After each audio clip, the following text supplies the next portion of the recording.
pendahuluannya, apa itu uji hipotesis?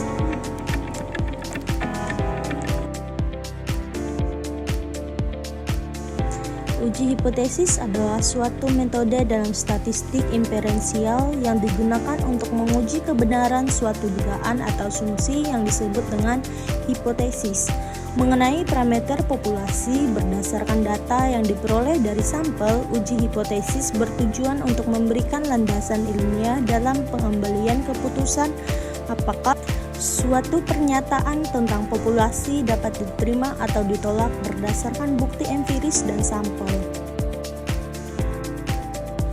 Dengan kata lain, uji hipotesis adalah proses untuk menentukan apakah perbedaan yang ditemukan dalam sampel cukup besar sehingga tidak terjadi secara kebetulan, dan dengan demikian dapat digeneralisasikan ke populasi.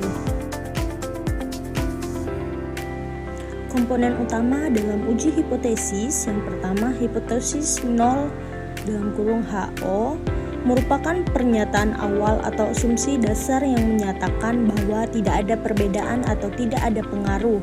HO diasumsikan benar sampai terbukti sebaliknya. Contoh, HO tidak ada pengaruh penggunaan media sosial terhadap tingkat stres mahasiswa.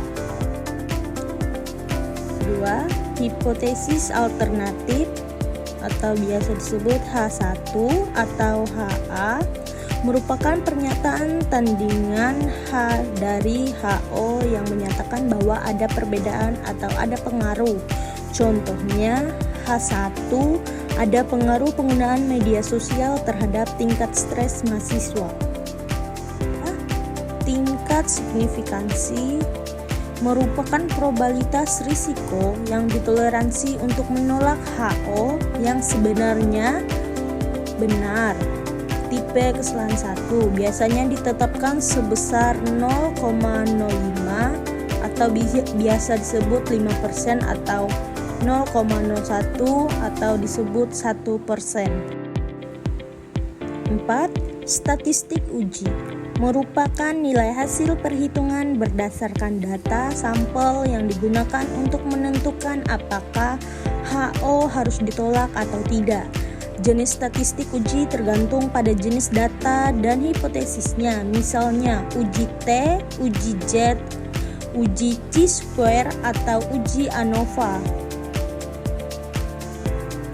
5. Nilai probabilitas merupakan probabilitas untuk memperoleh hasil yang setidaknya se-ekstrim hasil observasi dengan asumsi bahwa HO benar. Jika p-value lebih besar alfa, maka HO ditolak.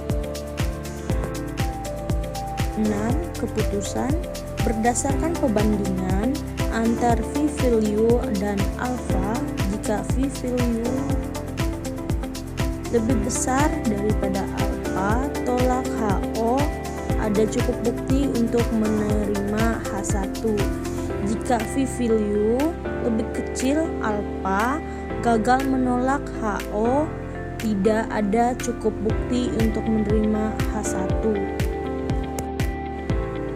Langkah-langkah melakukan uji hipotesis. Yang pertama, merumuskan hipotesis HO dan H1. 2.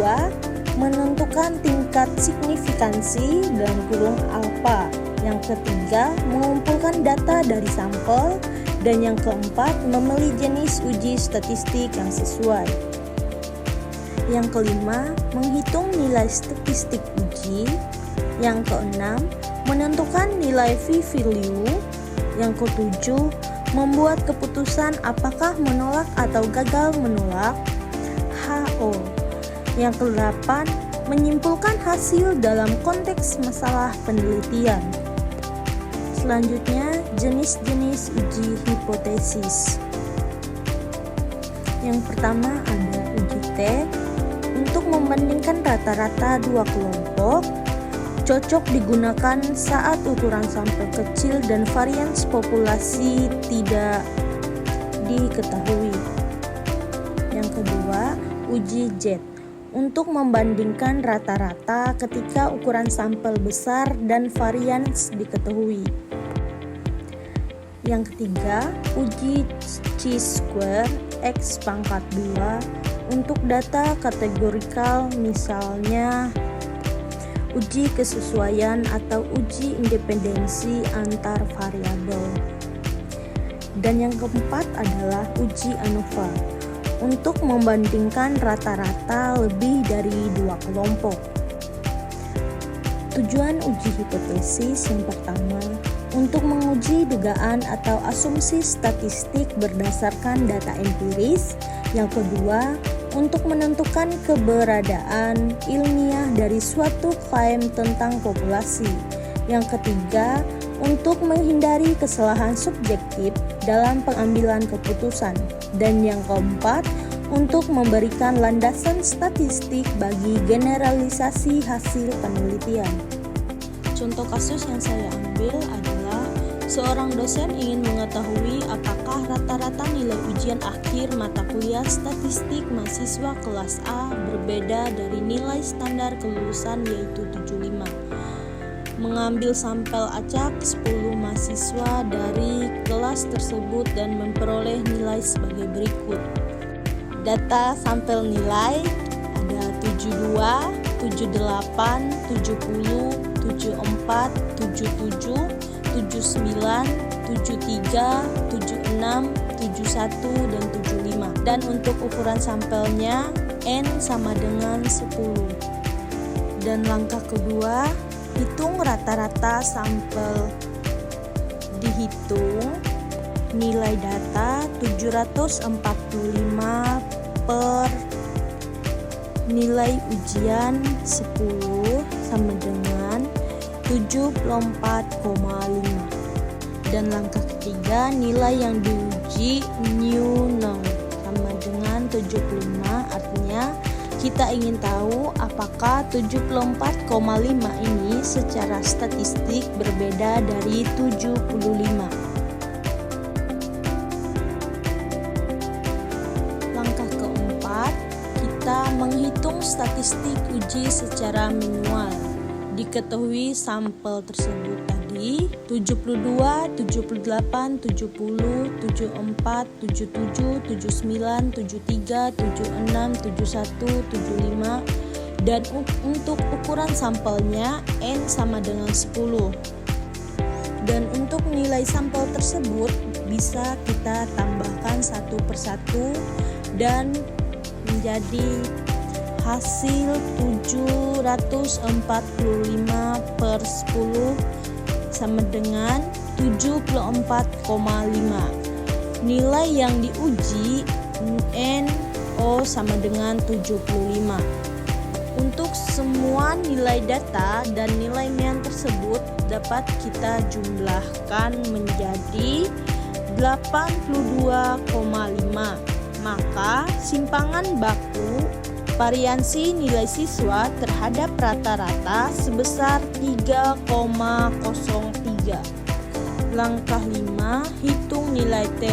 Menggunakan rumus T, nilai data dikurang new 0 sama dengan 74,5 dikurang 75 per 3,03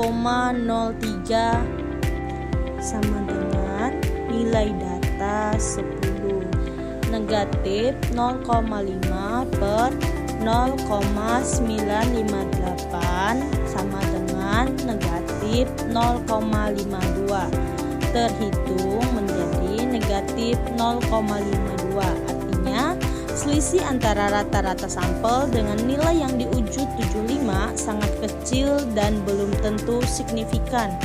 Dan untuk langkah ke-6, menentukan nilai kritis T tabel sama dengan 2,262. Ini adalah batas nilai T yang kita pakai untuk menolak atau menerima HO. Interpretasi hasil berdasarkan uji hipotesis yang dilakukan, tidak terdapat cukup bukti untuk menyatakan bahwa rata-rata nilai mahasiswa berbeda dari nilai standar 75. Maka, Hipotesis 0HO tidak ditolak. Kesimpulannya, rata-rata nilai ujian mahasiswa dapat dianggap sama dengan 75 secara statistik pada tingkat signifikasi 5%.